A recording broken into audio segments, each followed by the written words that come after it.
Dharma yang pertama di Taman Rusai Sipatana. Iya betul. Tapi kan jarang ada yang bilang kan kalau Buddha itu sebenarnya Mutara Dharma 3 kali.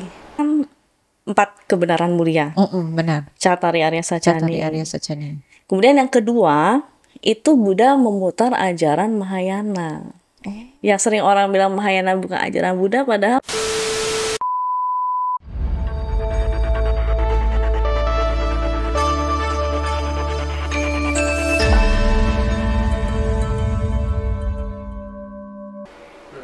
Yuk, semangat pagi, namo Sang Hyang Adi Budaya, namo Buddhaya. Namo Buddhaya. Aduh, hari ini saya ditemani oleh temen nih, baru kenal juga. Tapi yang lainnya juga perlu kenal nih. Kenalin diri dulu dong. Namanya siapa ini? Oke, nama saya Fania Desi Wilona dari Purwakarta. Purwakarta ya? Betul. Purwakarta sama Purwokerto beda ya? Beda banget. Tapi sering ketukar orang. Purwakarta itu yang Jawa Tengah ya katanya. Jawa Barat. Perlu diluruskan. Karena orang Purwokerto itu ngapak. Mungkin orang ngiranya, oh ini Purwakarta ini Jawa Tengah gitu kan ya. Padahal Purwakarta itu USA. Apa itu USA? Orang asli Sunda. Wah keren juga nih. Oh jadi Fania asli Sunda? Enggak ya? Lahirnya di Purwakarta, tapi bukan asli orang Sunda. Oh, oke. Tapi Fania berarti lebih banyak aktivitas di Purwakarta ya? Betul. Oh, ketimbang di sini? Di Jakarta ini baru beberapa bulan inilah. Berarti kalau di Purwakarta sendiri, Fania aku jujur belum pernah ke daerah Jawa Barat untuk yang bagian daerah-daerah ya. Kalau di sana itu umat Buddhanya cukup banyak juga nggak sih? Kalau di Purwakarta itu lumayan banyak. Apalagi kalau kita kan fenomenanya biasanya Waisak ya. Betul. Waisak itu biasanya jarang datang pun jadi datang. Lumayan jadi banyak. Rame ya? Betul, jadi ramai. Jadi wihara yang biasanya sepi itu malah jadi penuh gitu. Dan umat Buddha asli Purwakarta itu lumayan banyak kok. Oh justru lumayan banyak. Betul banget. Aku soalnya kalau di sana juga orang-orang Sunda atau orang-orang keturunan gitu? Keturunan sih. Oh keturunan. Betul. Tapi kalau di Purwakarta kan kabupaten ya? Kabupaten. Jumlah wiharanya itu banyak nggak sih kalau di sana?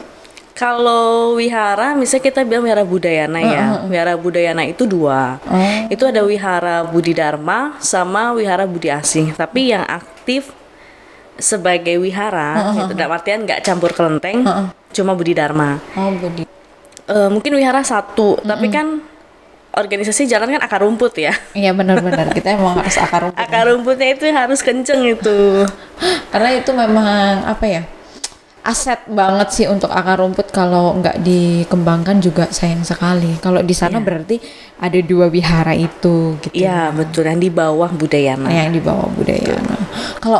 Kalau tradisi yang berkembang di sana lebih ke apa? Kalau kita misalnya puja bakti ya, umumnya sih sekarang pakainya Pali, pakai Theravada. Tapi perlahan kita mulai menghidupkan metode Chinese Mahayana. Kita mulai belajar Liam Keng lagi. Oh, ada Liam Keng juga betul. ya. Karena kan supaya mengenalkan kan. Tak kenal maka tak sayang dong. Banyak orang nggak tahu juga nanti nanti kan dipikir Buddhis itu cuma Pali aja ya, padahal enggak gitu. Akhirnya kita mulai menghidupkan lagi metode yang Chinese Mahayana. Kayak kemarin terakhir kita bikin puja pelimpahan jasa besar. Itu pakai Chinese Mahayana plus puja asap Tibetan. Itu dipimpin sama Suhu Badra Prasnani. Oh, 2 itu langsung. Iya, betul. Tapi itu banyak umat untuk banyak antusias karena baru pertama kali kan. Kita cek ombak dulu. Ada yang mau apa enggak ya? Ada yang mau apa enggak? Kalau sekali berhasil berarti bisa diteruskan. Bisa diteruskan, betul. Jadi karena perlu diketahui juga kalau di Budayana itu ada 3 ya versi. Iya, betul. Mahayana, ada Theravada dan juga ada Tantrayana. Kalau di situ mulai menjajaki itu juga. Menjajaki itu. Kalau Fania sendiri sekarang lebih aktif di wihara saja atau juga di organisasi? Kalau saat ini di wihara aktif. Di Purwakarta kan karena rumah sendiri ya. Di Budi Dharma wiharaku, kemudian di MBI. Oh, MBI juga. Betul, di aktif MBI. di MBI. Dulunya di Sekber Jawa Barat. Terus sekarang di MBI naik tingkat ke yang tua ya. Ke senior sih. Jadi serasa kalau kumpul acara MBI jadi kayak paling junior banget. Jadi di MBI Karena dituakan ya di sana ya. lebih ketua ya. Lebih ke- Jadi biasanya jadi penyambung lidah antara yang junior, anak-anak, sama yang senior. Biasanya anak-anak butuh tameng ya buat ngomong kan. Jadi aku dipasang sebagai tameng Oh, untuk ngobrol ke yang tua. berarti kalau di Purwakarta itu dari jenjang Sekber langsung MBI ya? Iya betul. Terus sempat diminta untuk WBI. Oh iya. Aku bilang nggak sanggup. Kenapa? Itu Karena mama susah ditolak. susah ditolak. Susah ditolak ya. Betul. Jadi ya akhirnya di MBI, terus kalau di Jakarta di Cetia. Oh, di chat ya aja. Oh. Karena kalau berarti sekarang untuk di MBI sendiri menjabat sebagai Lembaga komunikasi. oh, cocok banget, makanya tadi menyampaikan pesan-pesan ya. Pesan-pesan. Oh, berarti kalau untuk di Purwakarta sendiri lebih ya kalau puja bakti sehariannya ke Pali. ke Pali. Theravada betul. Iya sih, kebanyakan juga seperti itu karena memang perlu diakui ya, itu yang mudah untuk dilafazkan mungkin ya. Kalau untuk Mahayana kan mungkin perlu ada yang lain-lainnya gitu. Kalau untuk Kita perlu main alat kan. iya, Mahayana kan. kalau Mahayana. Kalau Tantrayana sendiri di sana? Tibetan ya, mungkin sedikit aku sharing nih. Jadi kalau misalnya kadang kan orang terjebak, oh Tibet sedikit tuh udah pasti tantra gitu kan. Padahal nggak begitu gitu. Oh, nggak begitu ya? Iya betul. Jadi kan kalau kita kenal, kalau di Lamrim itu ada tradisi, kalau umum kan Theravada, Mahayana, Tantra. Nah kalau jadi kalau di Lamrim itu kan ada yang untuk bahagia, kehidupan saat ini dan nanti, ada yang untuk pembebasan pribadi, ada yang untuk membebaskan pribadi dan semua makhluk. Nah, kalau yang untuk bahagia saat ini dan nanti, berarti kan dia masih di samsara disebutnya. Nah, kalau yang untuk pembebasan semua makhluk ini disebutnya arahat. Pembebasan diri sendiri ini disebutnya arahat. Jalannya ya salah satunya jalan Theravada. Disebutnya Sravakayana dan untuk jadi Paceka Buddha itu. Nama jalannya Pratimoksayana. Nah, kalau untuk bebasin semua makhluk dan diri sendiri sebutnya jalan Mahayana. Jadi kadang orang salah persepsi, pakai liamkeng dikit, oh saya Mahayana. Pakai Tibetan dikit, oh saya Tantra, padahal nggak begitu. Nggak begitu ya. Aku baru tahu loh Van ya, benar-benar saya benar-benar baru tahu nih untuk mengenai hal seperti karena saya juga seperti umat Buddha pada umumnya datang ke wihara, puja bakti, selesai gitu. Kalau untuk pemahaman seperti ini perlu banget untuk kita ketahui. Oh jadi ada itunya juga ada, ya. Betul. Jadi Tantra ini bagian dari Mahayana. Mahayana ini dibagi dua sebenarnya. Mahayana Sutra, Sutra ini Mahayana umum yang bisa ajarannya disampaikan terbuka secara umum, dan Mahayana Tantra. Mahayana Tantra ini adalah ajaran Mahayana yang hanya disampaikan secara rahasia. Tapi rahasianya itu bukan karena ada apa ya? Oh, bukan karena bisik-bisik ya? Bukan bisik-bisik gitu. Rahasianya itu karena disampaikannya kan harus dari guru ke murid, dan juga tidak bisa sembarang orang untuk belajar Tantra. Jadi guru membaca, oh murid ini udah bisa belum gitu kan, udah mampu belum untuk menjalankannya. Sorry, berarti Fania kalau untuk seperti itu nggak sembarang dong. Betul. Untuk menerima. Nggak bisa sembarang. Jadi kalau aku simpelkan tuh gerbangnya gini, untuk menjadi seorang Buddhis itu gerbangnya Tisarana. Ya, kita wisudikan Tisarana nih. Nah kemudian kalau untuk praktek jalan Mahayana, gerbangnya Sila Bodhisattva. Oh, Sila Bodhisattva. Ini silanya kan kita taunya nih kalau umat Buddha biasa taunya cuma 5 sila nih. 5 sila. Kalau Sila Bodhisattva itu gimana sih? Sila Bodhisattva itu dia ada 2 silsila. Ada yang silsila yang dipakai Chinese Mahayana, sumbernya Brahmajala Sutra.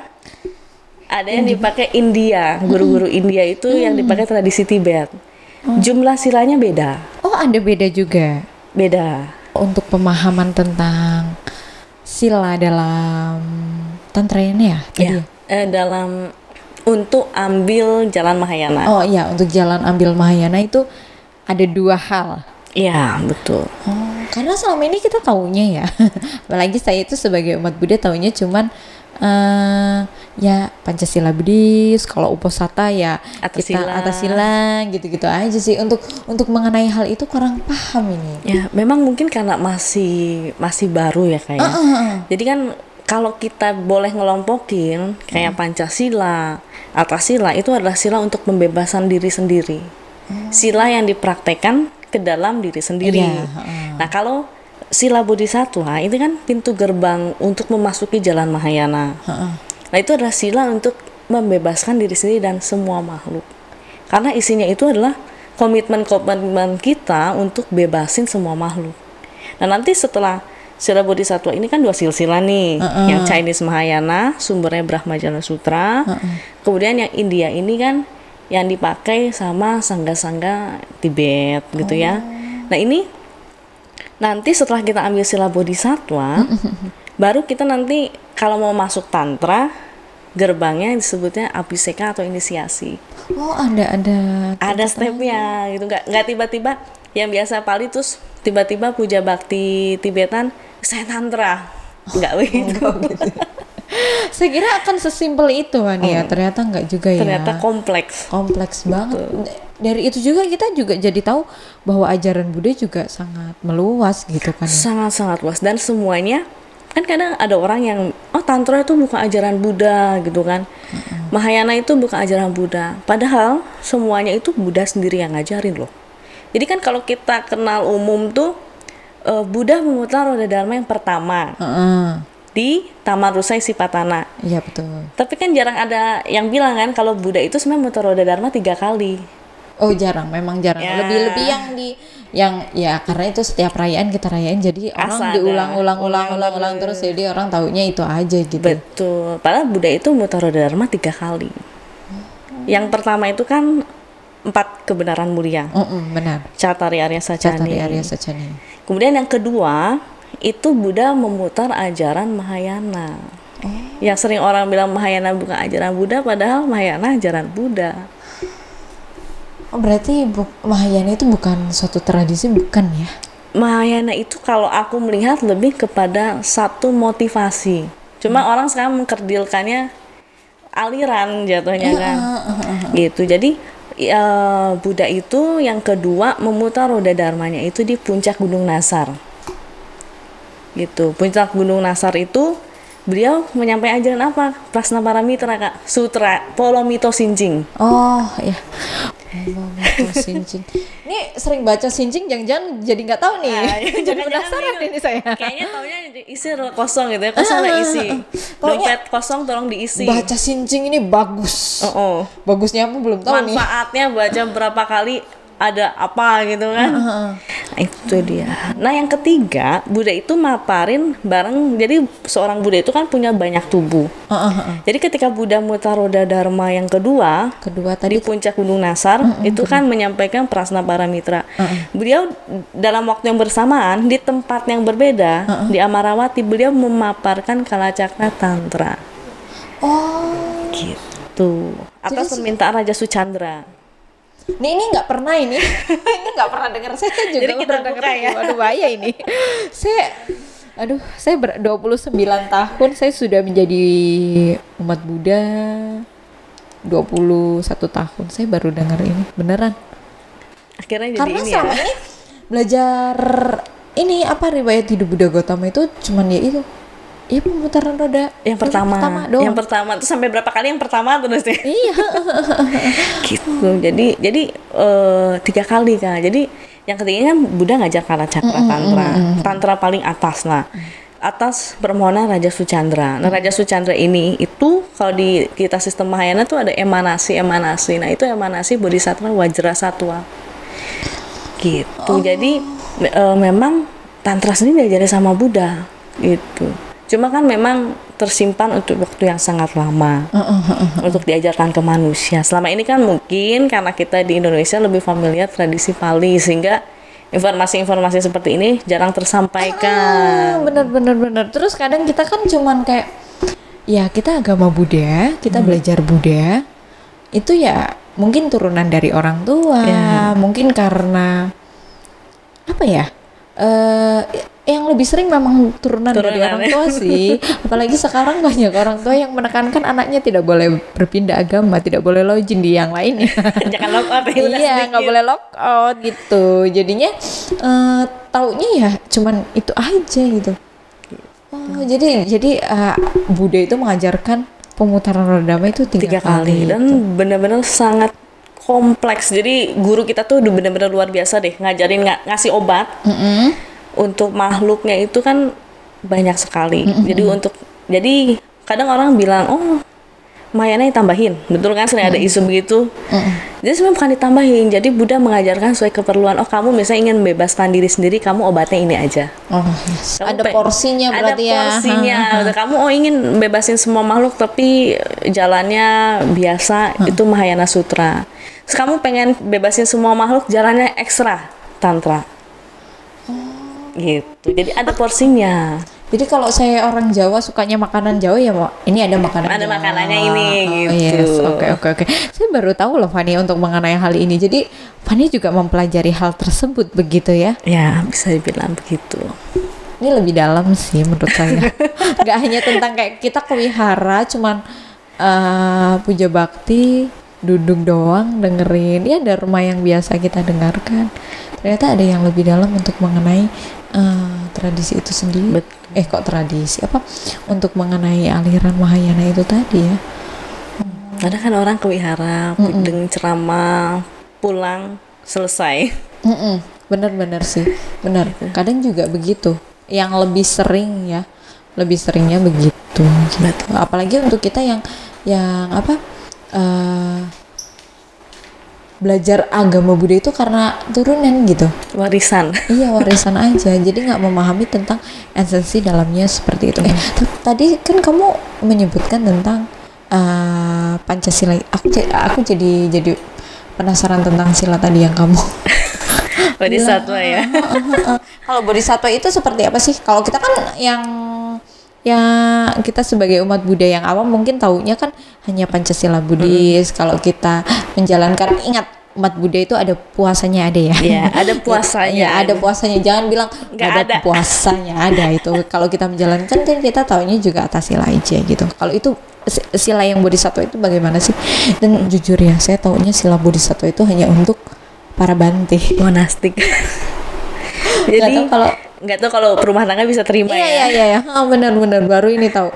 Jadi kalau yang ada beda isi jujur antara yang dipakai di Brahmajala Sutra, Chinese Mahayana dengan yang dipakai di India, Tibetan. Nah, salah satunya yang saya tahu ya, kalau salah tolong dikoreksi ini.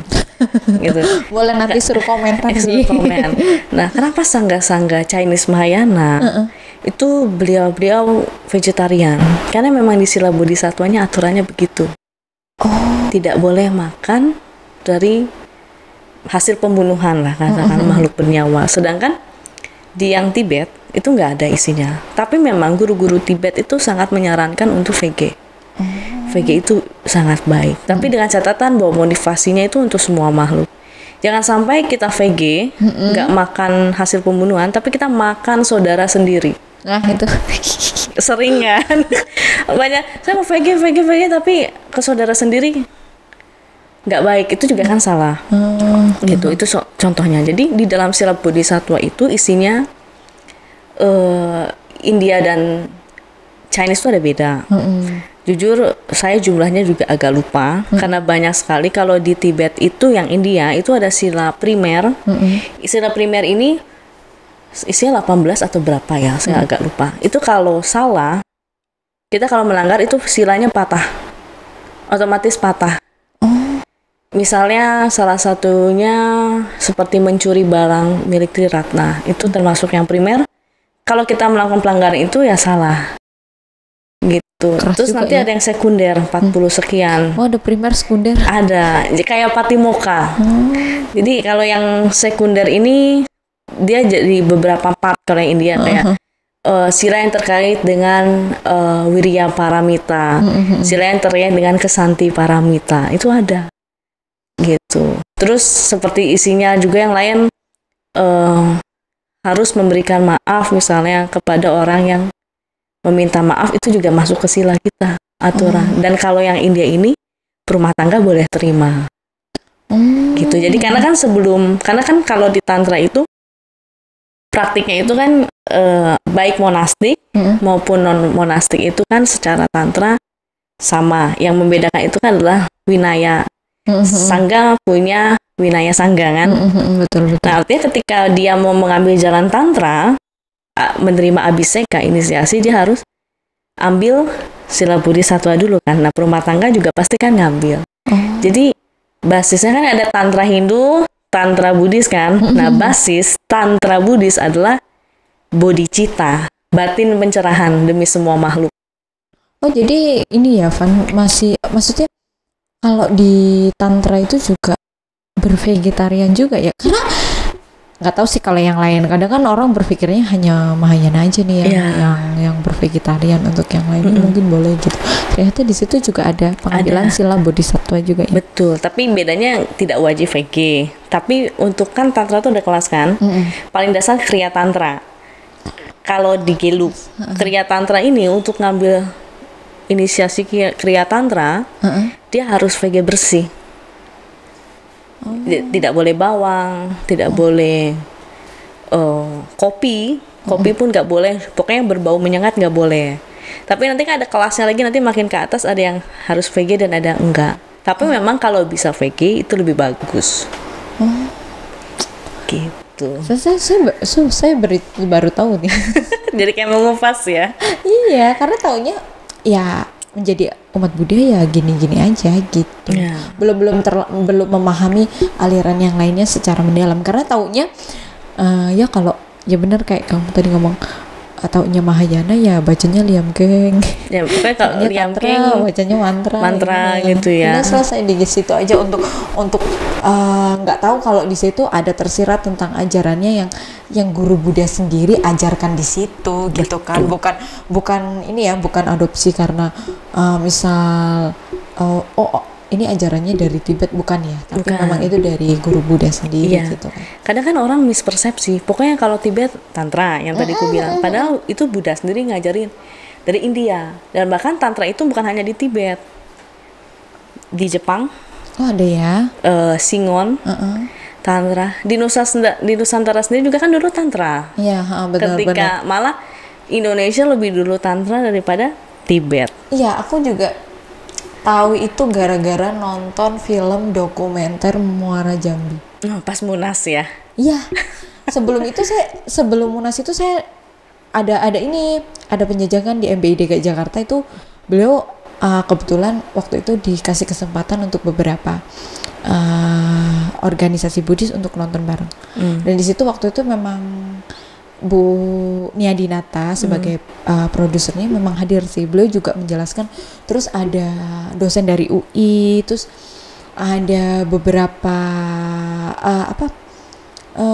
dia kayak ada beberapa pemain yang dari Muara Jambi juga waktu itu datang dan menjelaskan. Saya baru tahu kalau agama Buddha pertama justru itu juga berasalkan dari kalau ada tempat pembelajarannya di Muara Jambi, dan itu dari tantra dulu. Iya. Saya juga baru tahu itu. Jadi memang Indonesia tuh kan dulu tanah tantra ya. Cuma kan sekarang masih gersang. Meskipun banyak guru besar gitu.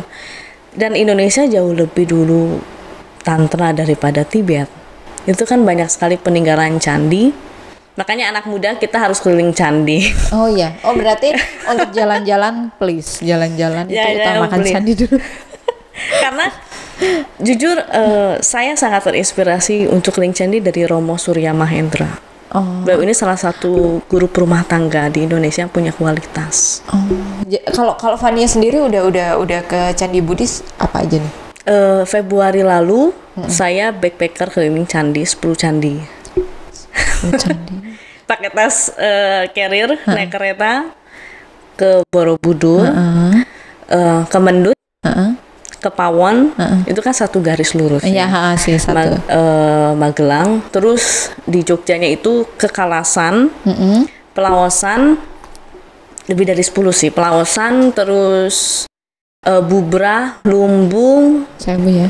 Prambanan, Sewu, terus candi, aduh aku lupa, ada deket Kalasan gitu, dia masuk lagi ke dalam itu, dia candi tengah sawah. Iya, aku pernah ke sana. Saya lupa namanya apa karena Lupa dekat ya? rumah Simba saya di sana. Itu kan deket Ratu Boko. Iya, dekat Ratu Boko. Gitu, ke candi itu juga gitu. Terus kita di sana ngapain? Puja pasti. Kita belajar, dan kalau aku ke sana suka sekilas kayak flashback. Oh, dulu kita zaman Nusantara ketika candi ini masih aktif.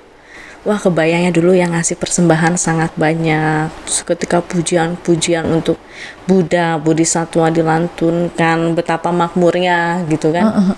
Nah, itu kita perlu ke sana gitu untuk tahu gimana sih dulu kita, betapa besarnya peradaban kita yang sekarang kan hanya orang mungkin bilang batuan aja ya. Benar-benar. Tapi kalau aku ini memaknai bahwa ketika kita ke sana, candi itu juga masih punya power.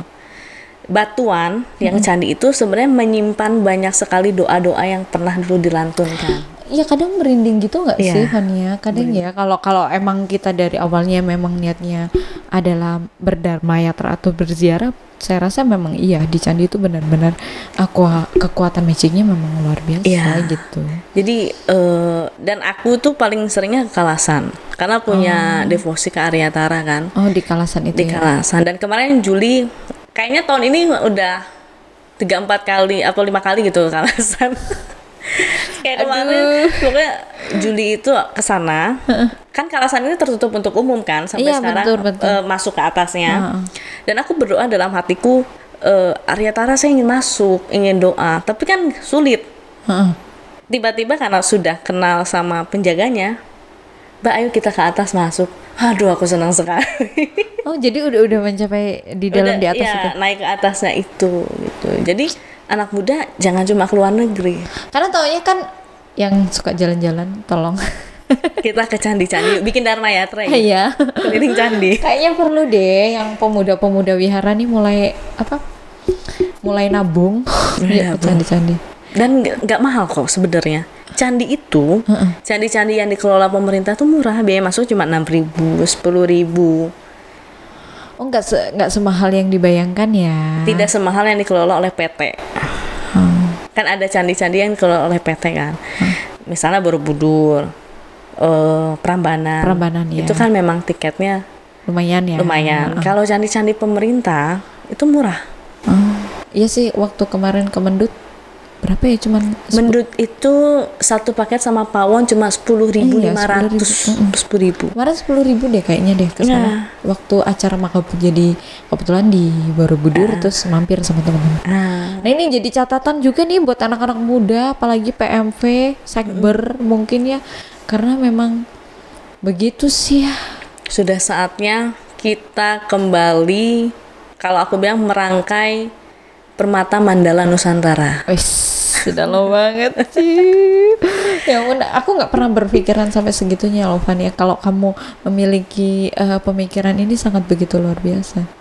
Karena kita taunya ya itu kembali lagi cuman ke wihara, datang puja bakti selesai. Ya, terus pulang, beres. Nggak tahu makna dalamnya begitu gitu. Ternyata ada suatu makna yang sangat dalam sekali dalam agama Buddha, apalagi untuk bukan hanya tentang ajaran dari guru Buddha itu, tapi agama Buddha di Nusantara juga sangat begitu luas ya. Sangat luar biasa. Jadi kadang kan kalau kita mikir anak muda ya, kita ke wihara selesai puja bakti yang seperti Katia bilang tadi langsung pulang. Padahal, dan kadang kalau aku melihat kita pola pikir terlalu dibuat sulit. Misalnya bikin kebajikan itu harus sesuatu yang wah. Padahal dengan misalnya kita Dharma Yatra ke candi, Pradaksina, itu kan itu bikin satu kebajikan besar gitu. Jadi nggak harus kayak berjuta-juta misalnya, kalau sederhana pun bisa gitu. Tapi kadang orang terlalu dibikin wah kayaknya harus ke India. Memang itu sangat baik di Mahapari di Madangsuta, tapi kalau belum bisa ke situ kan minimal di Indonesia dulu ke Indonesia itu kan banyak sekali candi. Kalau kita di Mahayana paham kan Buddha itu bisa hadir dimanapun. Termasuk kalau kita misalnya yang sebut Candi Kalasan untuk Aryatara. Aryatara ini kan kalau di dalam Tantra ini kan Buddha. Buddha perempuan. Nah berarti kan dengan kita ke situ kita kan sama aja Dharma Yatra ke Buddha kan. Iya, bikin kebajikan besar, manfaatin itu. Kadang orang nggak hanya oh ya udah ke candi jalan-jalan, malah puja di situ. Kalau terus misalnya ke Pelawasan itu tempatnya 8 bodhisatwa sama Buddha Jambala. Mungkin pernah dengar Jambala? Pernah dengar, tapi kan untuk ini tempat-tempatnya belum terlalu paham. Jadi paham karena Fania saya. Aduh. Thank you banget. Jambala, puja, bikin puja di situ. Kalau misalnya kita kalau di Tibetan ada puja Jambala. Kalau belum bisa baca paling it's okay. Sesuaikan dengan kapasitas, asal motivasinya betul. Terus misalnya ke Candi Sewu, tempatnya Arya Manjusri, biar cerdas kan? Iya, Arya Manjusri. Kalau dulu kan diajarnya bakar tuh buku minum. Iya. Tapi Arya Manjusri ini ada penelitian aku pernah baca. Jadi di satu konten Buddhis lah.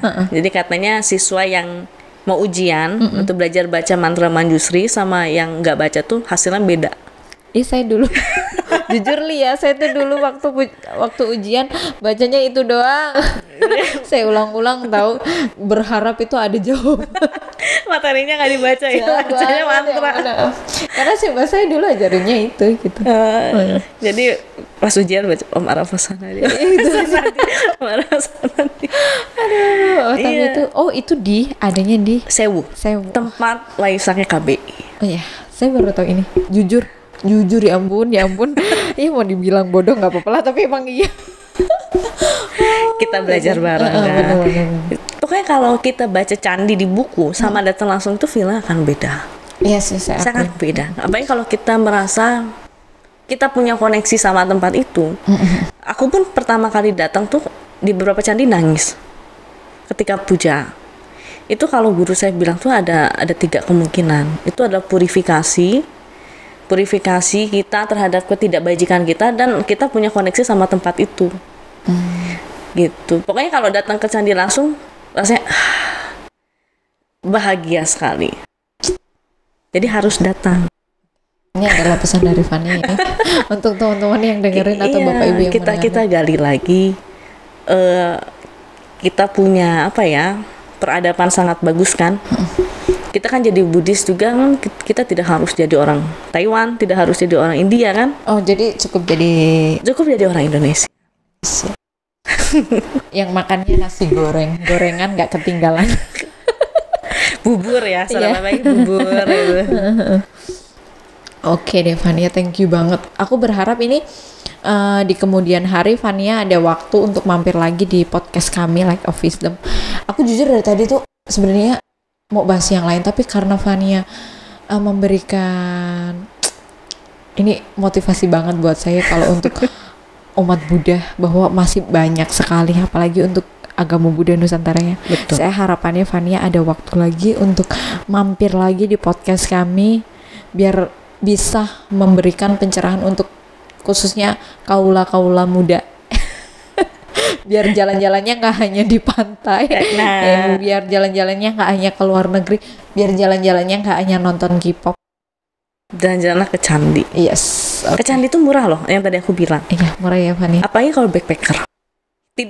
Tidur di hotel kapsul aja. Murah ya Fani ya. Murah. Satu kali kita harus open budget. Nanti kalau ada yang komentar kita akan open budget. Kita open budget. Dharma Yatra ke candi-candi 10 candi mode backpacker. Atau kita bikin berapa kira-kira Fani? Di bawah 1 juta. Cinta. Ya. Di bawah 1 juta. Tapi mode backpacker ya catatan. Atau kita mau bikin let's go. Oke nih.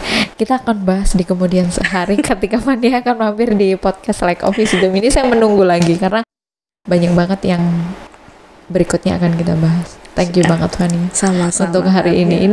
Ini menjadi pembelajaran buat kita yang umat Buddha yang taunya hanya ke wihara, puja bakti tok, pulang. Hello, ayo sadarkan diri, masih banyak sekali yang belum kita ketahui. Thank you banget ya Fania untuk hari ini. Katia. Sampai jumpa lagi untuk di berikutnya. Bye. Aduh, saya ini agak-agak melo karena saya jadi memiliki banyak pikiran. Oke. Pikiran. Oke, thank you. Namo Buddhaya Fania. Thank you.